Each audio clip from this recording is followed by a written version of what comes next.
Captain Elena Vasquez floated in the observation deck of the deep space station Cerberus, watching the stars through the thick glass. The coffee in her metal cup had gone cold hours ago, but she still held it like it could warm her hands. Outside, space looked the same as it had yesterday and the day before that, and every day for the past 3 years since she took command of this lonely outpost. Cerberus hung in the dark between Jupiter and Saturn, one of hundreds of listening posts that formed a giant web around Earth's solar system. The station was built 50 years ago, after the Great Silence, when all of humanity's colonies beyond the solar system just stopped talking. One day there were voices from 23 different star systems. The next day, nothing. Elena's crew of 12 people kept the station running, but she knew what they all thought. The politicians back on Earth were right. These stations were a waste of money and people. Nothing had come from the dark in 50 years. Nothing was going to come. She pushed herself away from the window and floated toward the command center. The artificial gravity was turned off in most of the station to save power. Only the living areas had gravity, and even that was weak. Earth had better things to spend money on than keeping these old stations comfortable. "Morning report, Commander," Davis Elena said as she entered the command center. Commander Marcus Davis looked up from his console. He was younger than Elena, maybe 35, with the kind of face that always looked tired. "Same as always, Captain. All sensors working. All communication arrays working. No signals except the usual background noise from Earth's radio and television. Any word from Earth Command? The usual weekly check-in. They want to know if we have anything to report?" Marcus paused. They also sent another message about the budget review. Elena knew what that meant. Every year, Earth's government looked at the cost of running the listening posts. Every year, more stations got shut down. Last year, they closed 15 stations. The year before, 22. Cerberus was still running because Elena had friends in the right places. But those friends were getting older and losing power. "Them were still here and still watching," Elena said. She floated to her own console and started checking the overnight data. The computers on Cerberus could hear radio signals from thousands of light years away.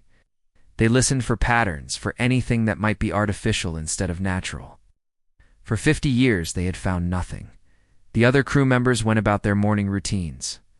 Specialist Chen worked on maintaining the long-range sensors.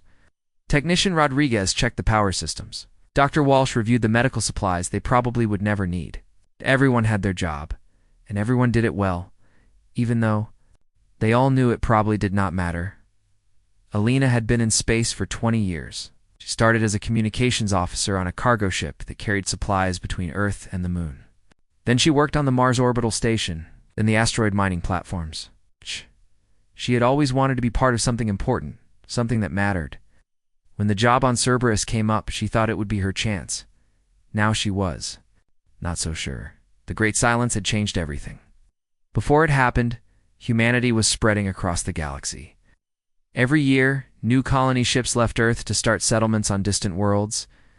The future looked bright and full of possibilities.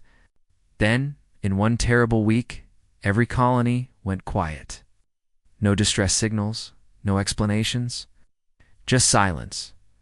Earth sent rescue ships to the nearest colonies. They found empty planets. Some showed signs that people had lived there once, but the colonists were gone. No bodies, no messages. There's nothing to explain what happened. After that, humanity pulled back. No more colony ships. No more exploration. Earth focused on defending what it had left. The listening posts were built to watch for threats, to make sure that whatever took the colonies could not reach Earth without warning. But 50 years had passed, and nothing came. Elena was checking the data from Sector 7 when she saw something strange. The computer had marked a signal as possible artificial origin, but had tagged it as low confidence. She opened the file and looked at the details. The signal had come from a direction where there were no known human colonies. It was very weak, and lasted only a few seconds. The computer thought it might be artificial because it had a regular pattern, but the pattern was broken and hard to read. Elena had seen thousands of these false alarms. Usually there were signals from Earth that had bounced off something in space, or natural radio sources that looked artificial by accident. She was about to delete the file when something made her stop. The signal's frequency was 2670.4 megahertz. Alina stared at the number. She had seen it before, years ago, in her training. It was the emergency frequency used by human ships during the colony period. No one had used that frequency for 50 years. "Marcus," she called. "Come look at this." Marcus floated over to her. "Consul, what is it? Look at this signal. Tell me what you think." Marcus studied the data for a few minutes. His expression changed from bored to confused to worried. "This frequency, isn't this the old emergency band?" "That's what I thought. But look at the direction it came from." Marcus checked the coordinates. "There's nothing out there. No colonies were ever sent to that sector. It's too far from Earth's normal shipping routes." Alina saved the signal data and started running it through the computer's analysis programs. Maybe it's a mistake. Maybe the computer got the direction wrong. But even as she said it, she did not believe it. The direction was correct. The frequency was correct. And something about the signal's pattern looked familiar, like a voice she had heard before but could not quite remember. "Should we report this to Earth?" Marcus asked. Alina thought about it. If she reported a possible human signal and it turned out to be nothing, it would hurt her credibility. If the signal was real but she waited too long to report it, that would be worse. "Let's run a full analysis first. Check everything twice. If this is really what it looks like, Earth needs to know. If it's a false alarm, we'll keep it quiet." The next few hours passed slowly. Lena and Marcus worked together, checking and double-checking the signal data. They ran it through every analysis program they had. They compared it to old colony, ship communication records. They checked for interference or equipment problems. Every test gave the same result. The signal was artificial. It had come from deep space, from a direction where no human presence should exist. And it was broadcasting on humanity's old emergency frequency. As the day went on, more crew members joined the investigation. Dr. Walsh helped check the medical database for records of colonies that might have been sent to that sector. Specialist Chen recalibrated the sensors to make sure they were reading the direction correctly. Technician Rodriguez checked the power systems to make sure no electrical problems were causing false readings. By evening, Alina was certain. Somewhere in the dark, something was calling for help using a human emergency signal. After 50 years of silence, someone was trying to come home. She opened a communication channel to Earth Command. Her hands shook slightly as she prepared to send a message that would change everything. "Earth Command, this is Deep Space Station Cerberus. We have detected a possible human distress signal from coordinates that show no known human presence. Request immediate consultation with Colonial Affairs Division. This is not a drill." She sent the message and sat back to wait for a reply. But outside the station, the stars looked the same as always. But Alina knew that everything had just changed. The long watch was over. The silence was broken, and somewhere in the dark, someone was calling for help. Alina did not sleep that night. She stayed in the command center, watching the communication board and waiting for Earth to respond. Every few minutes, she checked the signal again, hoping to find more pieces of the message hidden in the background. Noise. The reply from Earth Command came 18 hours later. Alina was drinking her fourth cup of coffee when the message light blinked green. "Captain Vasquez, this is Admiral Chen at Earth Command. Your report has been forwarded to the highest levels. A team of specialists is being assembled to analyze your data. Send all signal information immediately. Do not discuss this with anyone outside your crew. More instructions will follow." Alina sent the signal data and settled in to wait again. She knew that Earth's government would take this seriously. For 50 years, they had been asking the same question. What happened to the colonies? Now they might finally get an answer. 2 days later, a ship arrived at Cerberus. The EDF Vigilant was a fast courier vessel, the kind used for urgent military business. Alina watched it dock and tried to prepare herself for whatever was coming. The woman who came aboard was tall and thin, with gray hair and sharp eyes. She wore the uniform of Earth's Intelligence Division, which meant she dealt with secrets and problems that regular military people never heard about. "Captain Vasquez, I am Director Sarah Kim. I need to see everything you have about this signal. Alina led Director Kim to the command center and showed her the data. Kim studied it carefully, asking technical questions that showed she understood communication systems better than most engineers. You were right to report this immediately, Kim said finally. This signal is definitely artificial. And you are correct about the frequency. It is the old colonial emergency band, so it really is from humans. We believe so. But that creates a bigger mystery. According to our records, no colony ship was ever sent to those coordinates. No human presence should exist in that sector of space. Kim pulled out a secure tablet and showed Alina a star map. The signal came from here in what we call the Outer Rim. That area of space was surveyed by automated probes 40 years ago. The probes found several planets, but all were classified as uninhabitable. Too hot, too cold, too much radiation, or too much gravity. We called them death worlds and marked them as no-go zones. Alina studied the map, but if no colony ship went there, how could humans be sending signals? That is what we need to find out. Our best communication experts have been working on cleaning up your signal. They found something. Kim activated her tablet's projector. Voice filled the command center, scratchy and broken, but clearly human. This is Prometheus. Havens. Edge colony. ... Under attack. ... Need. Immediate. Council forces ... 17 colonies. Coordinates follow. The voice cut off, leaving only static. Alina felt cold. Prometheus. That was one of the colony ships that disappeared 50 years ago.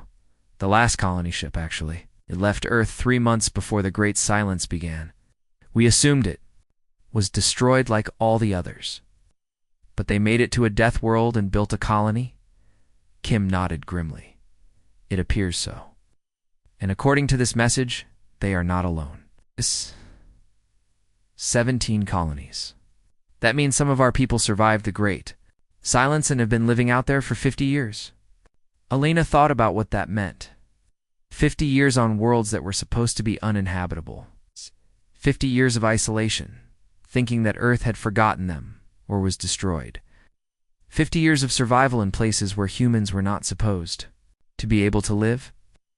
The message mentions an attack, Alina said, and something called council forces. Do we know what that means? Kim's expression darkened. We have theories. During the colonial period, our long-range surveys detected signs of other intelligent species in the galaxy. We never made contact, but we knew they existed. Some of our xenobiologists suggested that there might be some kind of galactic government or alliance. You think aliens are attacking our colonies? It would explain the Great Silence. If there is a galactic government, they might have seen human expansion as a threat. They might have decided to eliminate our colonies before we could spread too far. Alina stared at the star map. Red dots marked the locations of the lost colonies. They formed a rough line extending outward from Earth toward the galactic rim. If someone had wanted to stop human expansion, cutting off the colonies would have been an effective strategy. Why attack now? Alina asked. The colonies have been isolated for 50 years. If someone wanted to destroy them, why wait? Maybe they thought the colonies would die on their own. Death worlds are called that for a reason. Most species would not be able to survive on such hostile planets. But humans did. Apparently so. And maybe that fact has made someone nervous. Kim showed Alina more data that had been extracted from the signal. Hidden in the static were coordinates for 17 different star systems. All of them were in areas that Earth had marked as uninhabitable. All of them were far from the normal space lanes that trade ships used. We are organizing a response, Kim said. A fleet is being assembled to investigate these coordinates. Need to know what happened to our people and who is threatening them. What about Earth's defenses? If there really is a galactic government that has been hostile to us, should we be sending ships away from home? Kim smiled, but it was not a happy expression. Captain, Earth has been preparing for this possibility for 50 years. Our defensive systems are much stronger than they appear, and our military has been developing new weapons and ships based On the assumption that we might face technologically advanced enemies, Alina thought about the massive defense networks that surrounded Earth's solar system.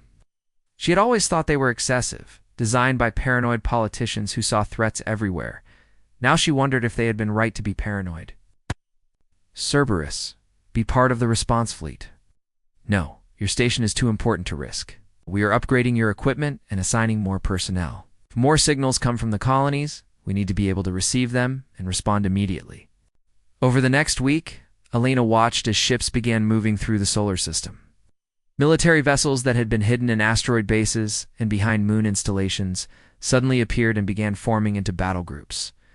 Earth's hidden strength was finally showing itself. The main fleet was impressive. 12 heavy cruisers, 36 destroyers, and a command ship that was larger than anything Alina had ever seen.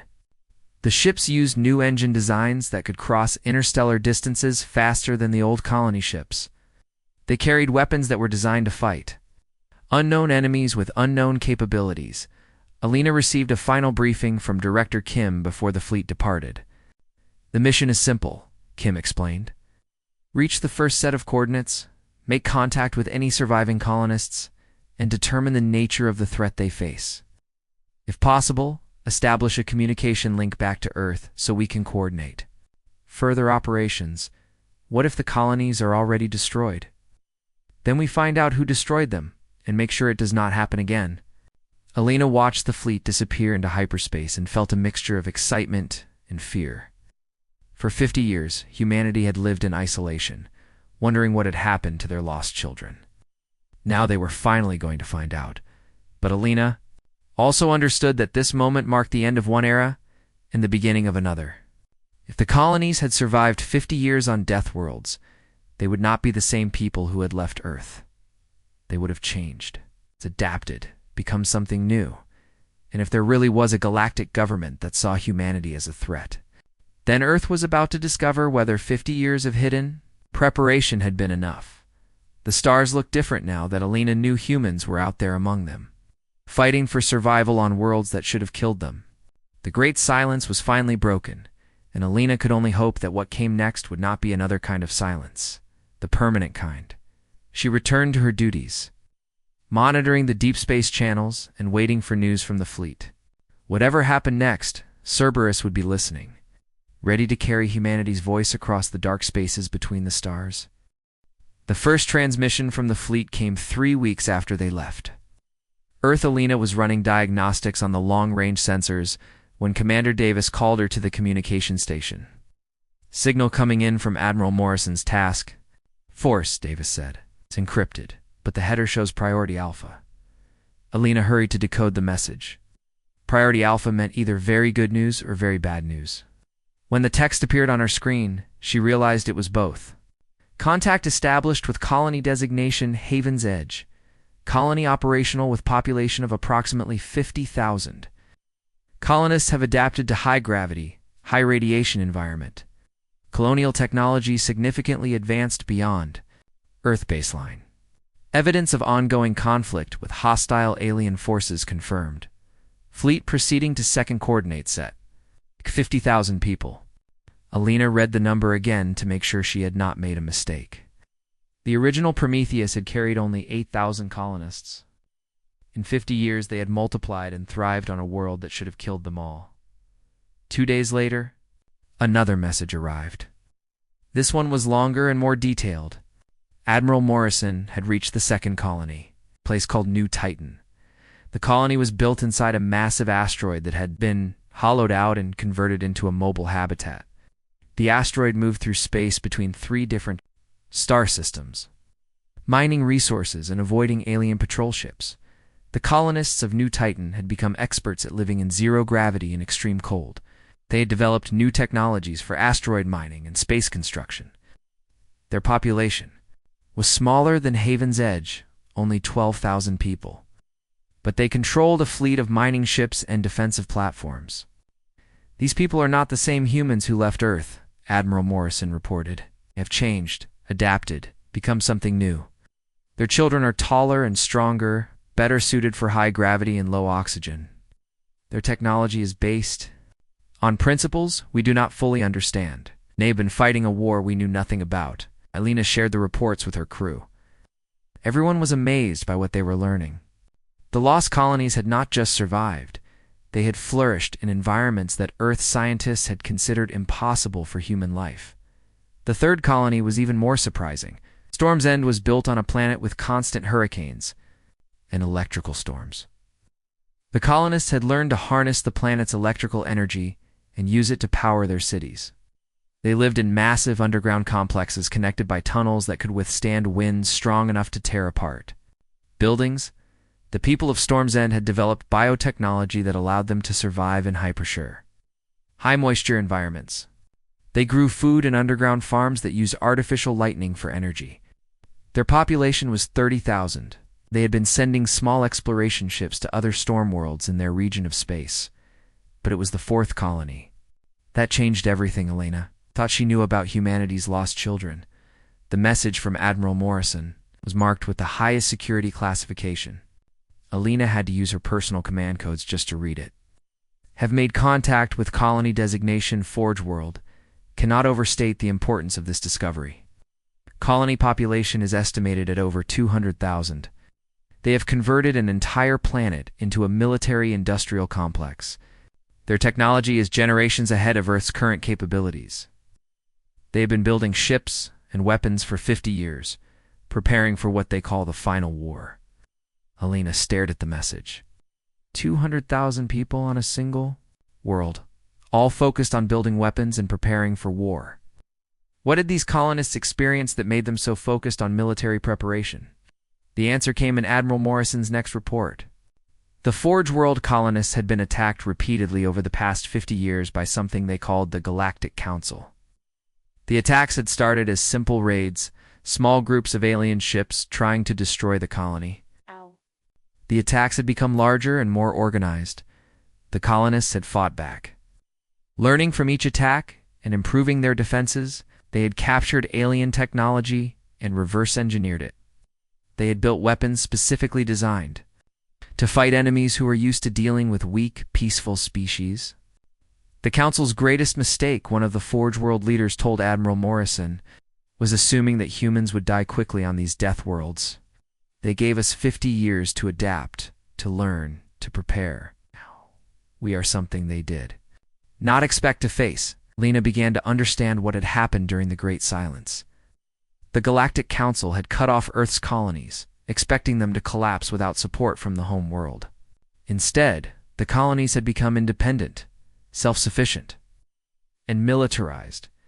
The reports from the fleet painted a picture of human adaptation that was both inspiring and frightening. Each colony had faced different challenges and developed different solutions. Some had focused on technology, others on biology, others on pure survival skills. But all of them had become stronger than the humans who had originally left. Earth, Haven's Edge, had mastered life on high-gravity worlds and developed new materials that could withstand extreme radiation. New Titan had perfected space-based manufacturing and could build habitats and ships faster than Earth's best shipyards. Storm's End had learned to live in harmony with chaotic natural forces and had developed energy systems that were more efficient than anything Earth had ever built and forge. World had become a military power that could challenge the alien forces that had tried to destroy humanity's expansion into space. The fleet continued moving from coordinate to coordinate, finding more colonies and more evidence of human adaptation. Each world told a story of survival against impossible odds. Each population had grown and changed in ways that made them uniquely suited to their hostile environments. But the most important discovery came from a colony called Far Harbor, built on a water world with crushing atmospheric pressure and corrosive seas. The colonists there had been monitoring alien communications for decades. They had learned the alien languages and intercepted military communications from the Galactic Council. The Council is preparing a final assault, the Far Harbor intelligence chief reported to Admiral Morrison. They have decided that the human colonies have become too dangerous to leave alone. A massive fleet is being assembled to destroy all human presence outside Earth's solar system. Alina felt her blood turn cold as she read the report. The Galactic Council was not content to simply contain humanity.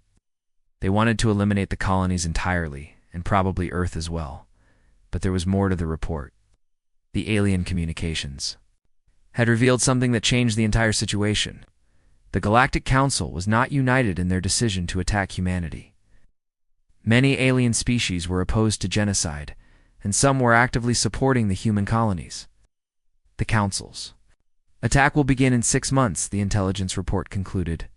But if the human colonies can coordinate their defenses and launch a preemptive strike, they might be able to break the Council's power and force a negotiated settlement. Admiral Morrison's final message to Earth was brief but clear. The colonies are ready to fight, but they need Earth's support. They have requested that we coordinate a joint military operation. The war that started 50 years ago is about to reach its conclusion, and humanity needs to stand united if we are going to survive. Lena realized that everything was about to change. Earth could no longer remain isolated and safe while there. Distant children fought for survival. The time had come for humanity to rejoin the galactic community. Not as peaceful explorers, but as a military force that could defend itself and its colonies. She opened a communication, channeled to Earth Command, and began composing a message that would mobilize every ship, every weapon, and every resource that Earth could provide. The great silence was over, and the real war was about to begin. Outside her window, the stars seemed brighter now that Alina knew humans were out there among them, building weapons and preparing for the fight of their lives. Soon, Earth would join them, and the galaxy would learn what happened when humans were pushed too far. Alina watched Earth's hidden fleets emerge from their secret bases like metal dragons awakening from long sleep. For 3 months, ships had been arriving at the rally point near Jupiter. Military vessels that most people on Earth never knew existed, built in hidden shipyards, using technology developed during 50 years of paranoid preparation. The Earth Defense Force had not been idle during the Great Silence.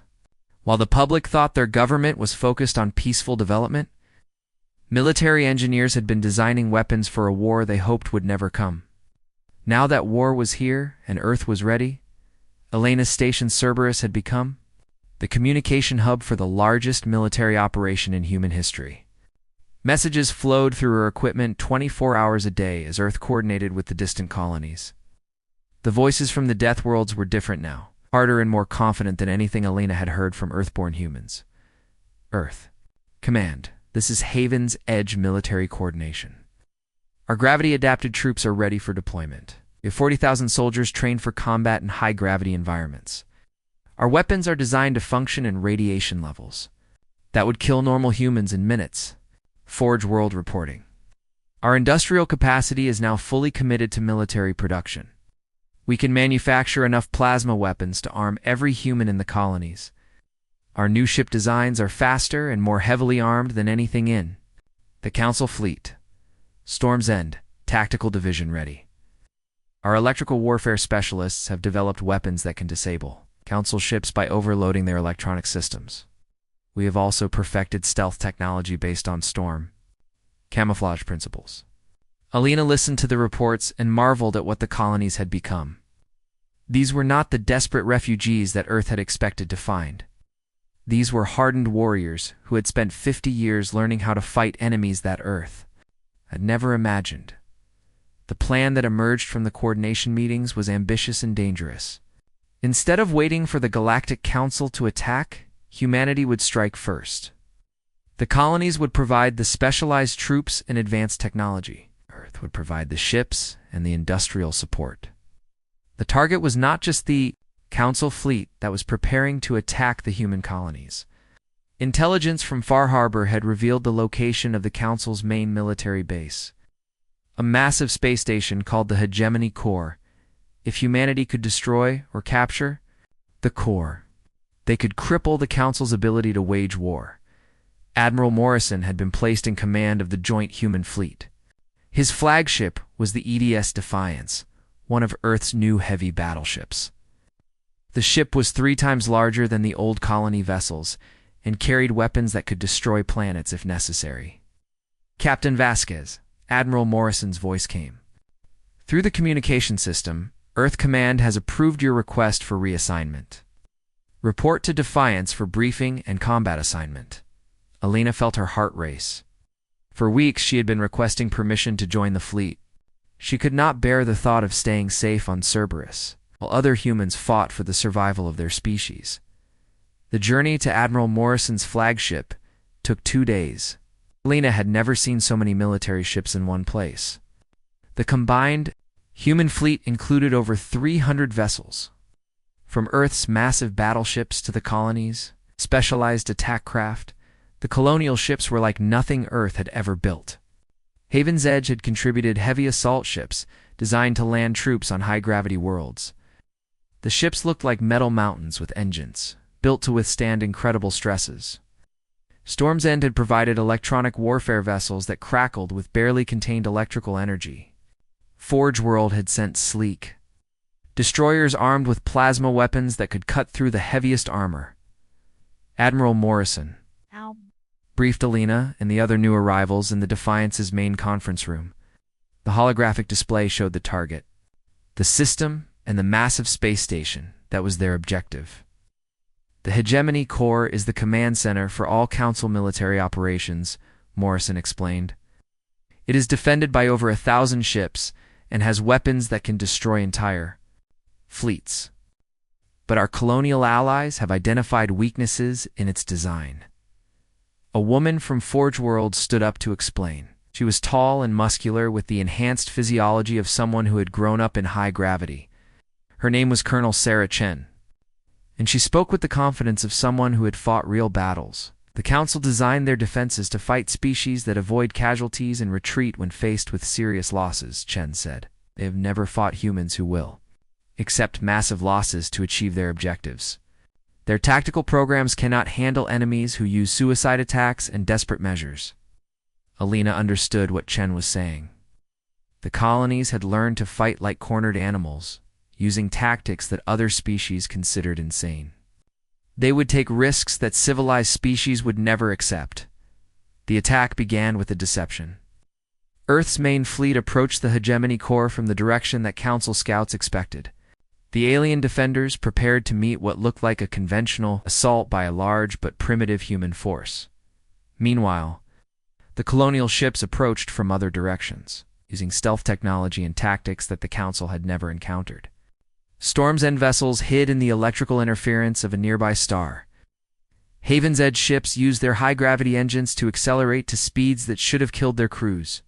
Far Harbor submarines actually traveled through the liquid methane clouds of a gas giant to avoid detection. Alina was assigned to the communication team on Defiance, coordinating the complex multi-pronged attack. She watched the tactical displays as human forces moved into position around the massive alien space station. The Council fleet reacted exactly as the colonial intelligence officers had predicted. They moved to intercept Earth's main force, leaving other approaches less defended. The alien commanders were used to fighting species that attacked in predictable patterns. The first colonial ships to reach the station were from Storm's End. They began their assault by releasing massive electrical charges that overloaded the station's defensive systems. For 30 seconds, the Hegemony Core was blind and helpless.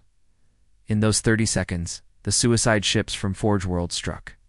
These were small vessels packed with explosives and guided by volunteers who knew they would not survive the mission.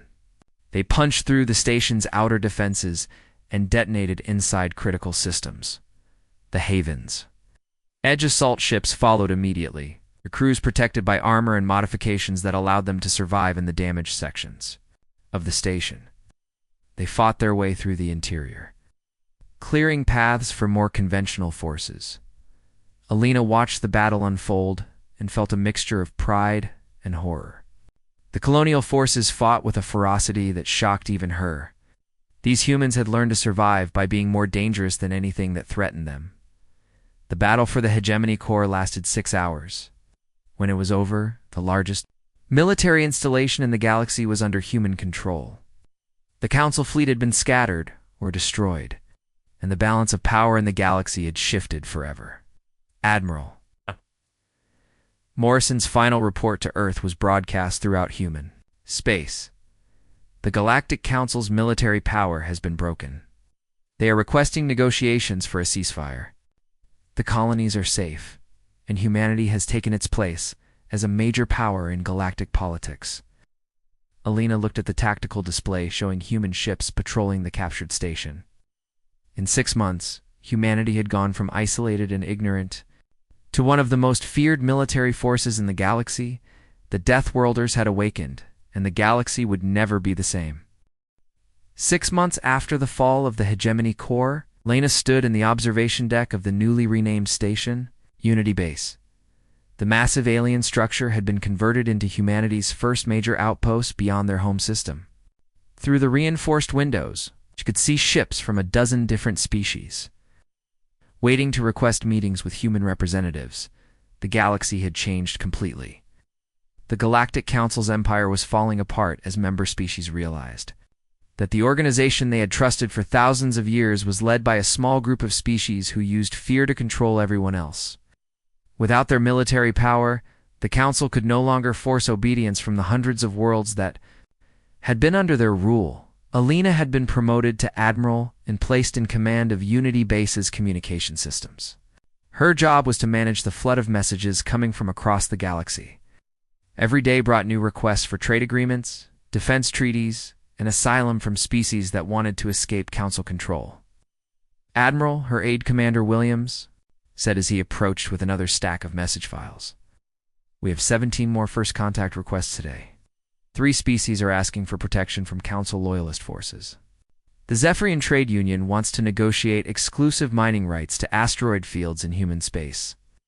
And the Benthuri Republic is offering to share their medical technology in exchange for access to our gravity manipulation systems. Alina took the files and sighed. The victory over the Council had created as many problems as it had solved. Humanity was now the most powerful military force in the galaxy. But they were also responsible for maintaining peace and order in a region of space that covered thousands of star systems. The human colonies had become the foundation of this new order. Each world contributed its unique strengths to the growing human federation. Haven's Edge provided heavy industry and trained soldiers who could fight in the harshest environments. Forge World had become the center of military research and development. Storm's End specialized in energy systems and electronic warfare. Far Harbor had developed into the intelligence and communication hub for the entire Federation. But the most important change was happening on worlds that had never known human presence before. Species that had been oppressed by the Council were discovering that humans offered something different, genuine partnership, instead of domination. Elena's communication board chimed with an incoming priority message. The sender identification showed it was from Captain Marcus Davis, who is now commanding the exploration ship EDS Pioneer. Admiral Vasquez, this is Captain Davis reporting from the Kepler sector. We have made contact with a species called the Vorthan. Their homeworld is a high-pressure water world that the Council classified as uninhabitable. The Vorthon have been living in isolation for centuries because no other species could survive on their planet. Alina smiled as she read the report. This was becoming a common pattern. Council had dismissed many worlds as death worlds and ignored the species that lived there. Humans, with their experience of thriving in hostile environments, were natural allies for these forgotten civilizations. The Vorthon are requesting permission to join the Human Federation, Davis continued. They have technology for underwater construction and deep-sea mining that could be very useful for our expansion into ocean worlds. In exchange, they want access to our gravity manipulation technology so they can build cities on their planet's few landmasses. Alina approved the contact mission and made a note to send specialists from Far Harbor to negotiate the alliance. The underwater cities there had experience that would be valuable for working with the VOR. Then another message arrived. It's this one. From Earth, Director Kim, who had been promoted to head of foreign affairs, was reporting on the latest Council peace negotiations. The remaining Council leadership has agreed to our terms, Kim wrote. They will withdraw all military forces from the Outer Rim territories and recognize human sovereignty over our colonial space. In exchange, we will allow Council, civilian, ships to use our trade routes and provide protection for Council worlds that request it. Alina was amazed at how quickly the situation had changed. A year ago, the Council had been planning to exterminate all human colonies. Now they were asking for human protection. The secret to humanity's success was not just their military power. It was their willingness to work with species that other civilizations had dismissed or ignored. The Death World inhabitants, the isolated colonies, the forgotten civilizations, all of them found that humans understood what it meant to survive against impossible odds. Elena's thoughts were interrupted by an alarm from the communication center. A distress signal was coming in from the Galactic Rim, from a region that no one had explored in centuries. "Admiral, we are receiving an SOS transmission," Commander Williams reported. "The signal is weak and uses an unknown communication protocol, but our computers have identified artificial patterns." Elena hurried to the communication station and listened to the signal. It was not human, but it had the same desperate quality as the original message from Haven's Edge that had started everything. "Can we determine the source location?" "Yes, Admiral. The signal is coming from a star system approximately 800 light-years from here. The system contains several planets that our long-range surveys classified as extremely hostile to life." Elena made her decision quickly. "Send a message to Captain Davis. Tell him to adjust course for those coordinates. If someone is calling for help, we need to respond." As she watched the Pioneer change course toward the unknown signal, Elena reflected on how much humanity had changed. The species that had once huddled around their home star in fear was now the first to respond when others called for help. The transformation was visible everywhere. Elena looked. Human ships patrolled trade routes that had been abandoned when the Council collapsed. Human colonies were being established on worlds that had been considered impossible to inhabit. Human scientists were working with dozens of alien species to solve problems that had seemed unsolvable. But the most important change was in humanity itself. The experience of nearly losing their colonies had taught Earth's people that isolation was not safety. The only real security came from building relationships with others who understood the value of survival and cooperation. Elena thought about the original, the signal that had started this entire adventure. One desperate message from Haven's Edge had awakened a sleeping giant and changed the balance of power in the galaxy. Now humanity was strong enough to answer distress calls from across the stars and offer hope to species that had given up on rescue.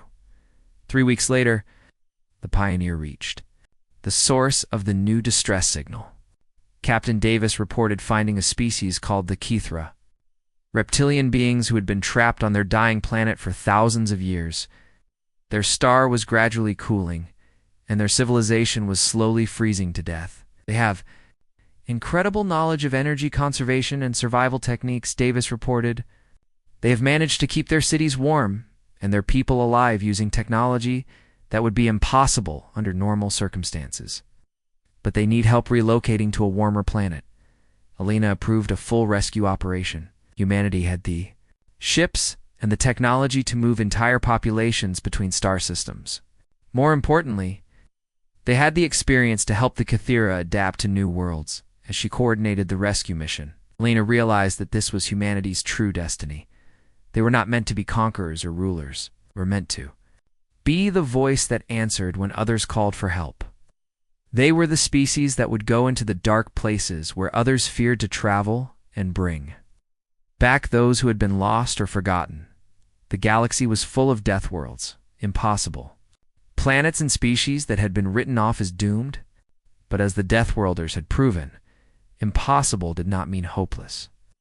Sometimes all it took was someone willing to listen to an SOS echoing across the stars and brave enough to answer the call. Outside Unity Base, ships from dozens of species continued their work of building a new kind of galactic civilization.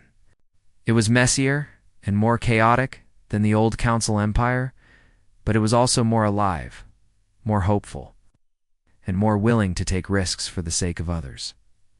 Elena smiled as she watched a human cargo ship escort a group of Kithra refugee vessels toward their new home. The great silence was truly over, replaced by a constant conversation between species that learned they were stronger together than they could ever be alone. Somewhere in the dark, another SOS signal was waiting to be heard, and when it came, Alina knew that humanity would be ready to answer.